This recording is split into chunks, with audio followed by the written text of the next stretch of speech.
Okay, that was weird. I guess I'll go ahead and start cutting this tree. Legendary mode is one of the most difficult challenges in vanilla Terraria. Enemies do insane damage, the world actively tries to kill you with bombs, lavas, and traps around every corner, and bosses have entirely new attacks or gimmicks to them. It's a challenge that I've been wanting to do for a while, specifically as a summoner, which is my favorite class. While Summoner does have some of the lowest defense in the game, there's actually some really cool strategies that you can do with it, and I'm going to be using every trick that I have in my book. To create a legendary world, you need to enter For the Worthy as the world seed on a master mode world. I decided to go with a large world for as many resources as possible, and I went for Crimson for the Brain of Confusion and the Panic Necklace. Once we're in hard mode, we'll have access to both evil biomes, so anything past that doesn't really matter. Like every good YouTuber, I make a box, and then I complain for 10 minutes about dying, and I contemplate why I decided to do this challenge, all in an effort to make you feel sorry for me. But this is all a facade for likes. And tombstones. Abigail's Flower is my personal pick for early game summoner weapon. The Finch AI is bird brain at best, and finding the weapon is inconsistent, and the slime staff might as well just be a figment of my imagination. I mentioned that Summoner is my favorite class, so while my early game death reel plays in the background, I'm gonna defend myself. Summoner is special in that it can use multiple weapons at once. Sentries, minions, and whips give you a perfect trifecta to mix and match with. Some combos you can rocket your DPS to the best in the game, while the wrong combo can make you wonder why you're even playing the class in the first place. Your loadouts are also context dependent. You can have insane damage against grounded enemies, but as soon as they begin flying, your minions are useless. All of these factors force creativity and optimization of your summoner builds, rather than just using the weapon that has the highest damage. I am very thankful for this, as I've been around since before the summoner class was even a class. Wait, what? You didn't even know that summoner wasn't a class for a while? Come on, it's not that recent of a change. Oh my god, 1.3 was a decade ago. Well, we have some more time on this background reel, so let's have a quick history lesson. Summoner began its life as a subclass of magic, before classes as we know them really existed, that is.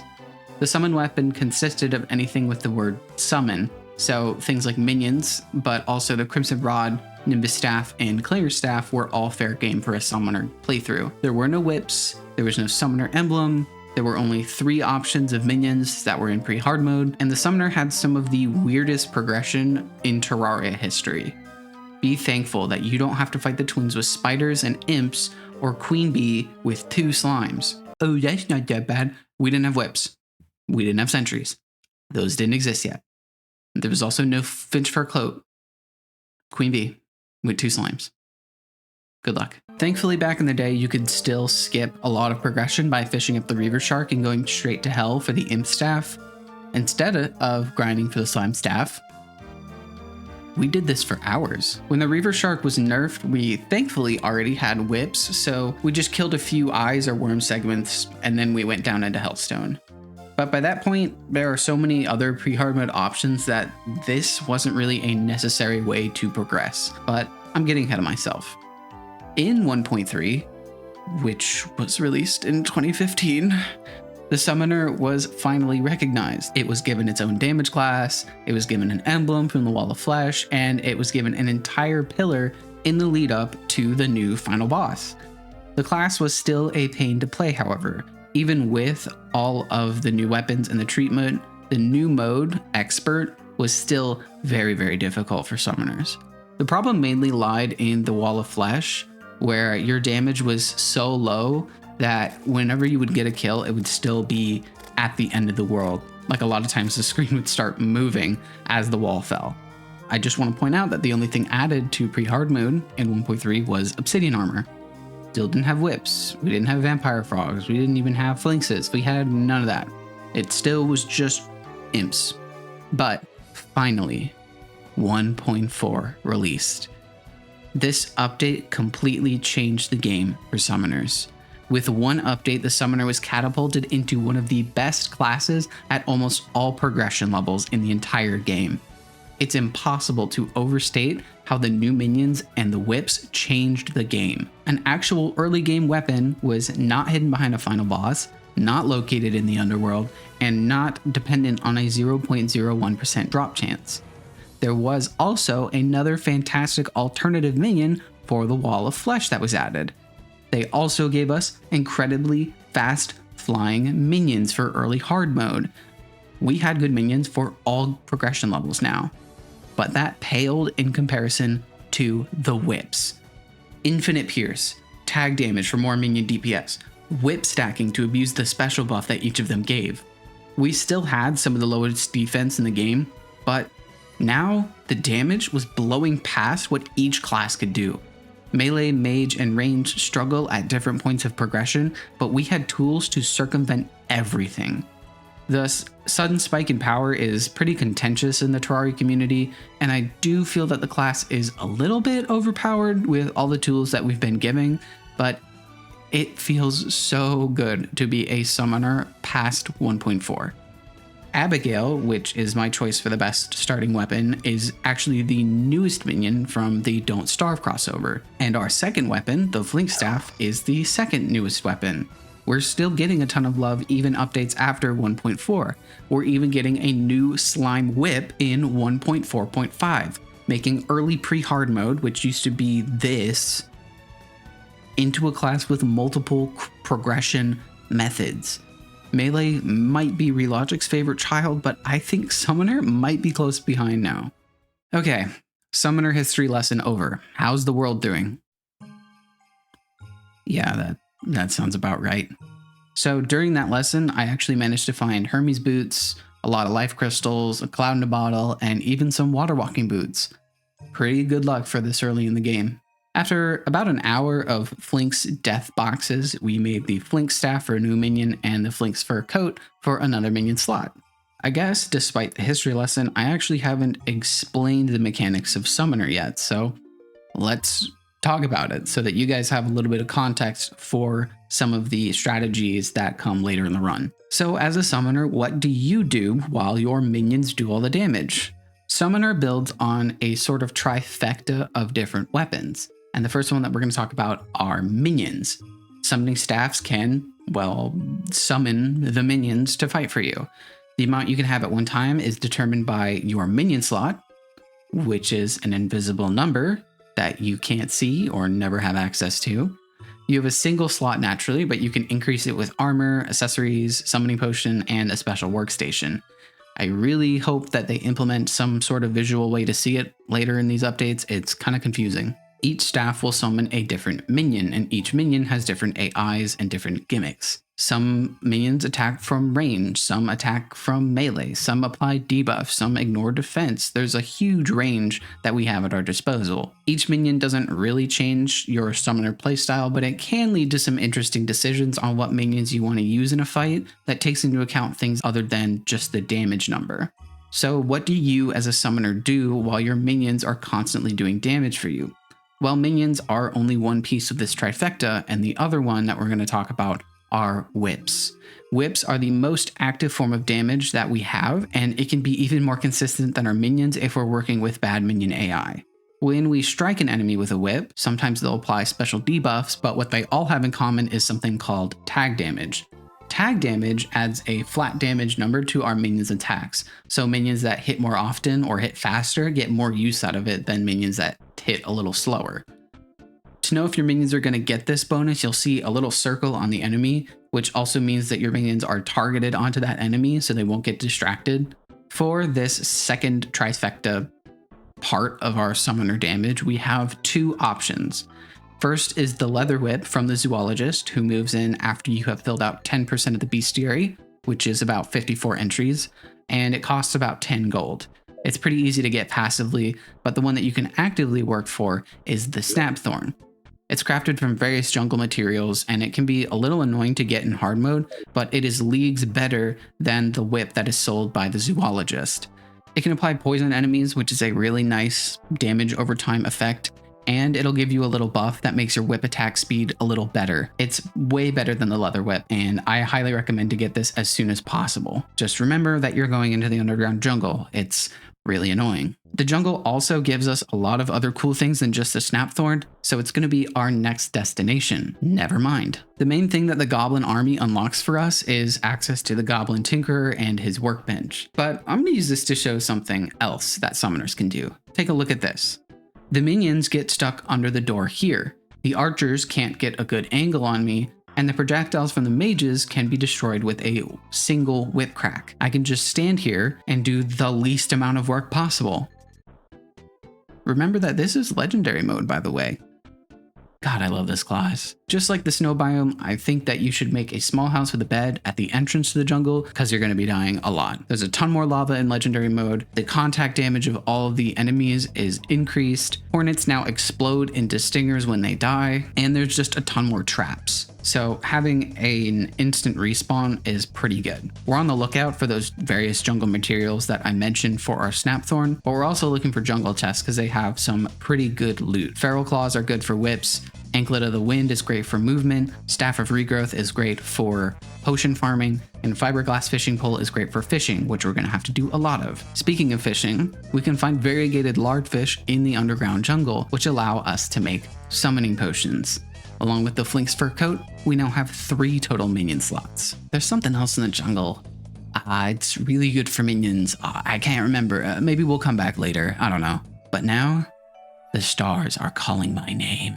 In the For the Worthy Seed, the Sky Island chests are replaced with locked golden chests. They still have the same loot, you just need to beat Skeletron to get them. Or you can fish out sky crates, which aren't locked and have the same loot. I don't know if this is intentional, but I'm going to use it. Specifically, I'm going to use it to get a bundle of horseshoe balloons, so we have a triple jump and higher jumps and immunity to fall damage. It's a fantastic pre-hard mode mobility accessory that I love to use alongside the Terra boots. And we're already fishing for a ton of potions, so it's pretty easy. If you are going for this, like I am, just remember that you can shimmer balloon pufferfish into normal balloons. So if you get really bad balloon RNG, you can always fall back on that. Some veterans in the game might think that this is pretty overkill for a pre-boss loadout, but I want to let you guys know that I am not good at this game. And I also have a strange obsession where I have to be as prepared as possible before challenging a boss. It doesn't matter how minute the increase in damage is, I'm gonna have to take it. I don't know why I do this. It's probably something undiagnosed, but it's just my preferred playstyle. If you want to challenge the bosses earlier and you're better at the game and you can beat something like the Queen Bee right now, you can. I just like to have every advantage I can to make my life easier, and it's my videos, so I'm gonna do what I want. Man, the wind up here is really weird. I'm gonna head down. There it is again. Maybe I just need fresh air. Okay, who is there? What do you want? Oh, Slime Rain. If you didn't know, Slime Rain is an event that spawns when you have over 140 health and 8 defense. And if you kill 150 slimes during the event, King Slime will spawn. In this For the Worthy fight, King Slime is exactly the same as the other difficulties, except now he's really big. That kind of sucks for us because his contact damage is insane in For the Worthy. How the contact damage is calculated is that it takes the base contact damage from Master Mode, which is multiplied by 3 from the Classic Mode, and then it adds a 77% damage increase to this. You might think, so defense doesn't matter, I should just go all menacing, and you probably would be correct, but range attacks are not given this damage increase, so defense will go a long way if you only take damage from projectiles and things. If you want a full breakdown of the warding versus menacing argument, there are a bunch of videos on YouTube that go more in depth in the math, but as it stands with my preferences, I just like warding so that I don't instantly die when I'm walking around the overworld and get one shot by every single enemy that I see. It just makes my life so much easier in the long run, especially with a class that has such low defense. King Slime gives us the Slime Saddle Mount, which is really good for fast falling downwards. It's basically like a vertical dash. It's also a fantastic way of getting down the elevator if you remember that you don't have a horseshoe. Alright, so we're going to get back to fishing. Never mind. Eye of Cthulhu is going to be the first real challenge of the run, and unlike King Slime, this boss is pretty different in the legendary mode. During this first phase, he spawns more of his Servants of Cthulhu and at a faster rate, but with our whip and its infinite piercing, it's not really that much of a deal to us. The big change that we do care about are the dashes. The initial speed of the dashes are increased and the deceleration between them is shortened, so there's going to be a lot more dodging. but this fight is much easier than you would probably anticipate because that increased contact damage that I just described, yeah, that's not applied to Eye of Cthulhu. I'm not sure why this is. A lot of people speculate that it could be due to a bug, but yeah, I think it makes this fight way more easier than was intended. When the eye transitions, congratulations, it does this spin move that spawns a ton of the servants. Again, we don't really care about this. Its initial speed is increased a lot to keep up with the spicker, and it kind of just hangs over the air, and its maximum movement speed is increased by 10 miles per hour. I don't know how that really translates to Terraria, but it just means that it's really fucking fast now. If you would like to prepare for this boss even more, then I would recommend a loadout like this. Platinum boots and helmet give good defense, and the Flink's fur coat gives an extra minion slot. Lightning boots or equivalent is very important mobility, and so is some sort of double jump, so Cloud in a Bottle, Blizzard, Tsunami, or Sandstorm. And you round this out with Magiluminescence for a lot of good mobility. Feral Claws and Sharktooth Necklace are really good damage at increasing items for this point in the game, and the Band of Regen is really good for some downtime regeneration if you can manage a string of not getting hit. For potions, I would use the ones on screen if you can have access to them. A lot of them you are required to fish for specific fish in specific biomes, shown on screen here. It's important to note that the Rage Potion, while it does give 10% critical chance, minions cannot crit, so it's only going to be applying to your whip. Honey Fins are the only standout here that I don't see a lot of people use. They heal 20 more health than normal healing potions. They do take a while to get, but they can be really, really clutch in some scenarios. The arena for this fight is almost equally as important as your loadout. I have 2 really long platforms to jump between, which makes it easier to dodge the attacks and for my minions to hit. If Eye of Cthulhu goes underground, the Flinxes can't really hit them. Outfit this arena with things like campfires, heart lanterns, sunflowers, honeys, and bass statues for regen, speed, and defensive buffs. They go a long way, especially in early game. As for fight strategies in particular, there's going to be a lot more dashes this time around as compared to something like the Expert or Mastered one. The Slime Saddle can be used to bounce on top of the Eye of Cthulhu to avoid being hit. Just be careful of fall damage or use something like a Feather Fall potion to negate this. The Grappling Hook can instantly speed you up to your max speed to dodge, kind of like a horizontal dash before we get the dash from this fight. I focused on dodging more than anything else here, whipping when I could to get a bit of damage and trusting my minions to take care of most of the Eye of Cthulhu's health. When it gets a little bit too fast, you can't really rely on the minions, so you do have to really rely on the whip damage, but using these kind of basic tactics of maneuverability, the Eye can fall much easier than what I initially anticipated starting this fight. The Shield of Cthulhu drop is an essential item for dodging different attacks, especially later in the game. Get used to using it as it's one of the most important items for the rest of the challenge. Just make sure that you don't get comboed into a bunch of damage and just, flat out die. Hey, are you even listening to me? What were you looking at? There's something in the bushes? You must be seeing things. That was the eyeball of a Lovecraftian monster after all. Let's just head back into the base. The Dryad just moved in, and she's making us all some pumpkin pie. Okay, now that the Eye of Cthulhu is done, we're going to go back to looking for the items for our Terraspark boots and our bundle balloons.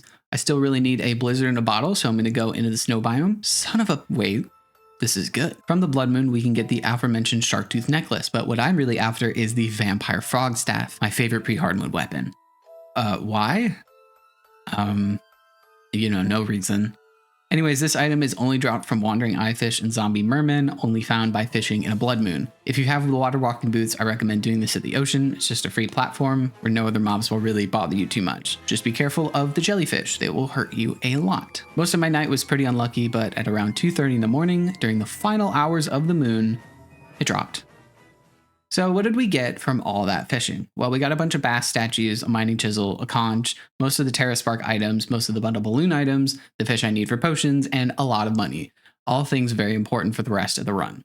I didn't have everything yet that I wanted, but I was really tired of fishing at this point, so I spent a while just building my bases. I built my main base in the sky in preparation for spawn to be taken over by Crimson. The jungle pylon is deep underground so that I have easy access to the lard fish for the summoning potions, and the cave pylon is by the shimmer. And might I say, this is just some of my best work. What a wonderful thing to look at while doing my reforges.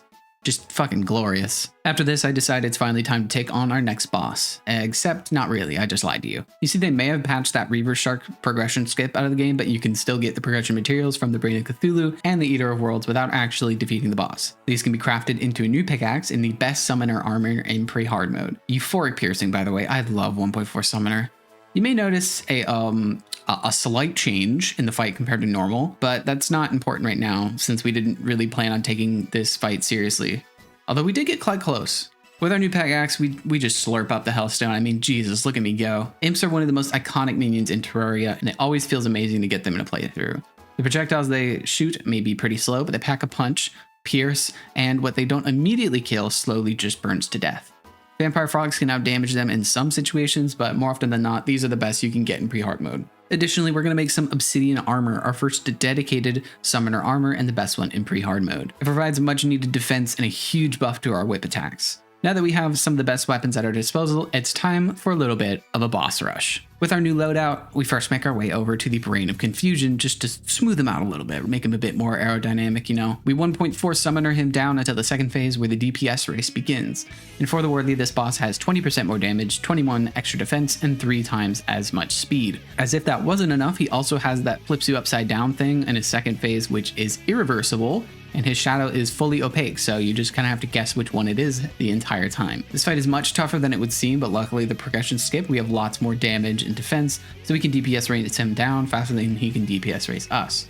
I would say look for the one that's on fire from the imps to hit, but it's red on pink on red, and it's really hard to tell, so I usually just look for the numbers or just the little circle. The expert drop is the Brain of Confusion, which is a wonderful accessory that will let us dodge some pretty lethal attacks. It's not a current mainstay in my equipment accessory list, but it's always one that I'm constantly considering. Our next stop is going to be back in the jungle for Queen Bee, who can give us access to a lot of cool summoning equipment. She has 3 main attacks: dashing, spawning bees, and shooting stingers. The main gimmick of the For the Worthy fight is that she is considered half enraged. During her dashing phase, her dashes are faster, more frequent, and aren't restricted to being only horizontal. The double jumps and slimy saddles are the best solutions here for quick vertical mobility. The Shield of Cthulhu dash does work, but it comes off cooldown a bit too slow for the other dashes to make it pretty consistent. During her stinger machine gun attack, while they are projectiles and don't get that increased contact damage, they are fired much faster, more precisely, and more frequently. You can easily avoid them by making some distance and sidestepping the stingers while your minions just do most of the work.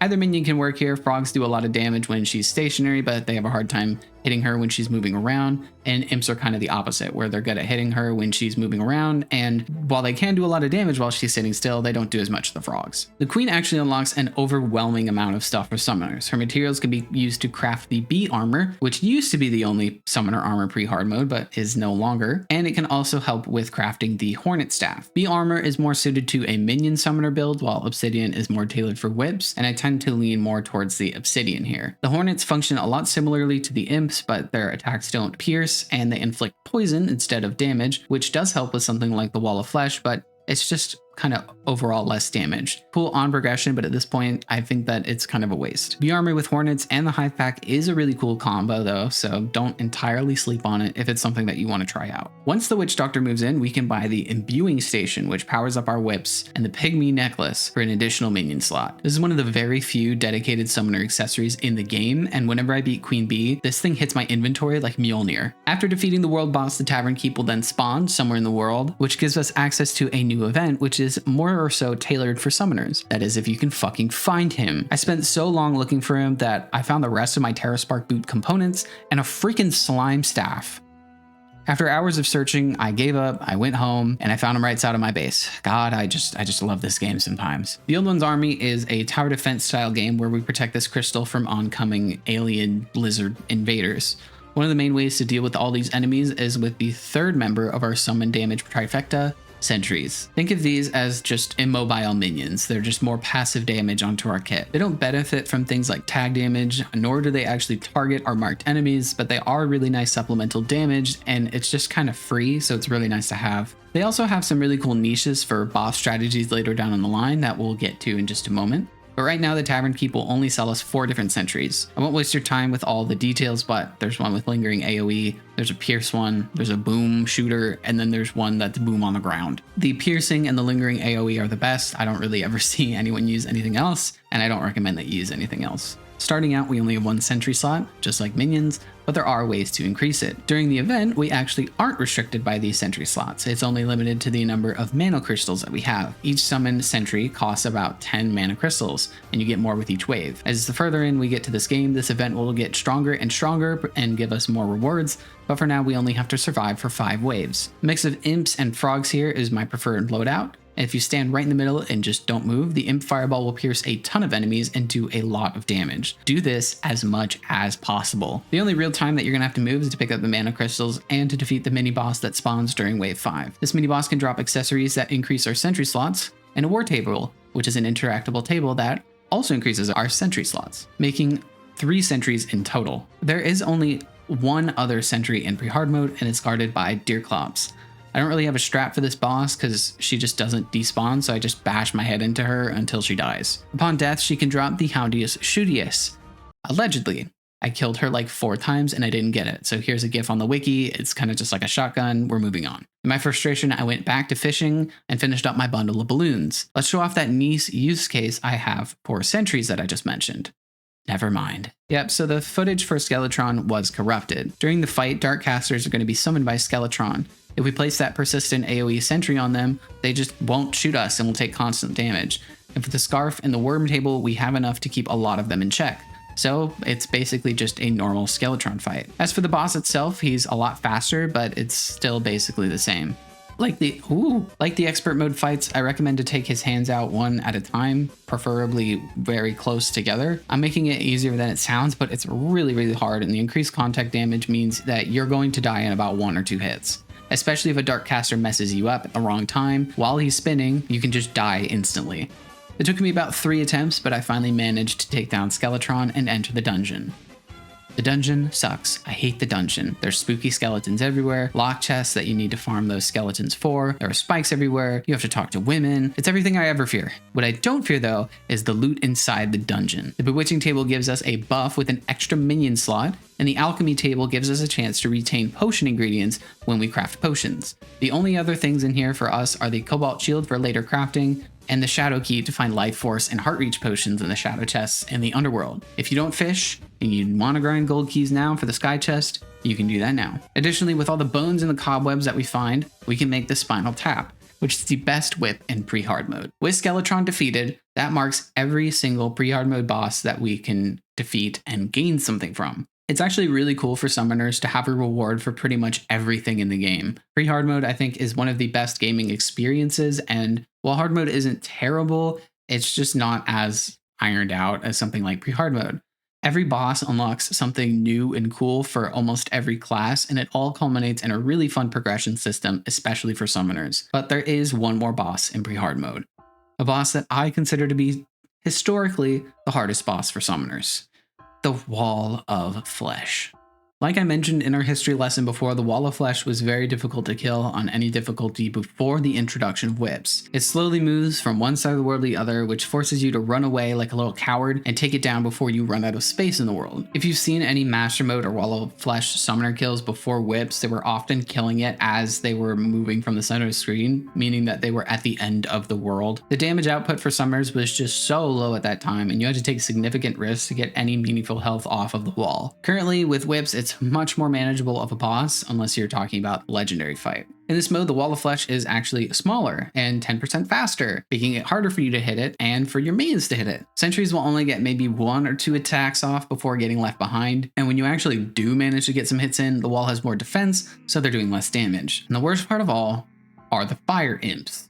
He spawns so many fire imps. They shoot faster than normal fire imps, and the projectiles cannot be destroyed. They spawn ahead of you and get in your way. They spawn in buildings or lava where you can't hit them. They have tons of health and bring attention off of a Mach 5 Wall of Flesh. This simple addition makes this fight so much harder, especially for summoners. It's the ultimate test to see if you're ready for the rest of the game. I spent some time making a flat arena, boot up stream, and begin some attempts. I think it is time that we finally try to do some Wall of Flesh attempts. So there used to be an iteration where we're on this minecart and it funnels them in, right? The funnel was here. And then you ride this minecart and you whip shot behind you. That wasn't working, like at all. So now I have this. And what this allows me to do is imps either spawn here at the bottom or here at the top. And we're gonna be moving to the right. So now the Wall of Flesh will be funneled in here. His eye and mouth and other eye will be within whip shot range. And as we're running the imp's shot, will be slow enough to where when it gets to us, we'll be out of the way. And we have this lava platform with our Terra boots, and we don't need the bundle of balloons, ideally. That is the whole idea. That's it. Cool, the guy just arrived. So we have this for movement, we have this for damage, movement. This allows us to not get knocked back by random shit. This lets us hold our melee weapon like this, and this gives us another minion. So we're gonna buff up, I'm gonna summon our last minion. We're gonna forget our fucking Wall of Flesh summon, but we have 160 of them, and we're gonna go. I don't know why that just happened. So here we go. It's funneling down, it's coming down. You can see the imp shots that are missing us. And ironically enough, the fight gets a little easier around the midpoint. We just took 14 damage from lasers. When the wall starts going fast, it broke out. Yeah, that's all the way up there. I can't hit it. All right, we'll spawn him again. Yeah. Let us attempt once again the Wall of Flesh. He's in the trap. He's in the grinder. Look at him go. Does he break free now? He does! Oh, it's simply not thick enough. It is simply not thick enough, gamers. There is a chance. There's a chance. So once again, we're gonna throw this down. Make sure, yep, he loves the tunnel. He loves coming in close. Wall of Flesh. And he is broken free. That is 3 wide. He needs to be 4 blocks. But this is what the fight would look like. If I was good at the game, I just dashed into it.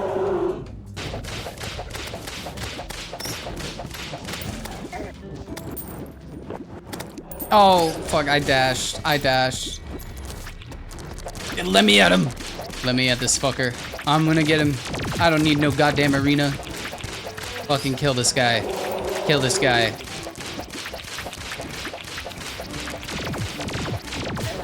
I have this platform.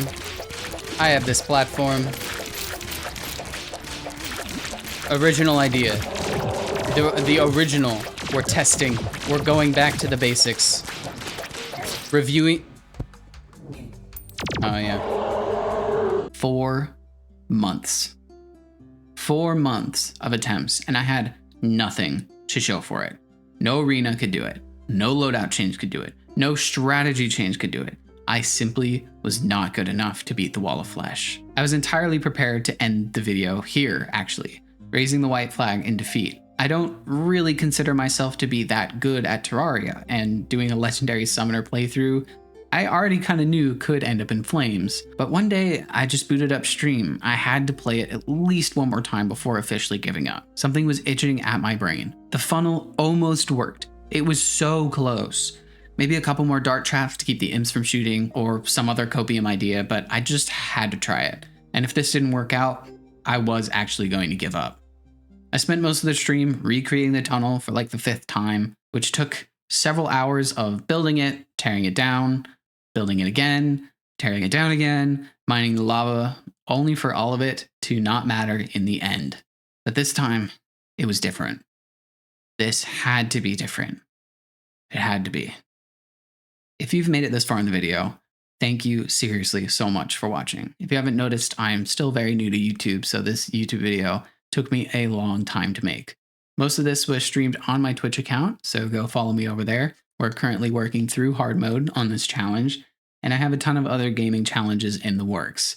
So subscribe here if you don't want to miss out on those either, and let me know what you think in the comments down below. I'm always looking for any more feedback and criticism. I really, really do appreciate you guys staying around. Please enjoy the final PreHardmode boss of the legendary summoner playthrough.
please. Please, please, please, please, please. Let's go. Oh my goodness. Finally, victory was mine. An almost hitless run to end PreHardmode. What a rush. Thinking back on it now, I'm not too proud of this one. I think I could have done it with a lot less cheese, but in the moment, amazing. Months of attempts, arena revisions, and mental breakdowns, and I could finally continue my playthrough.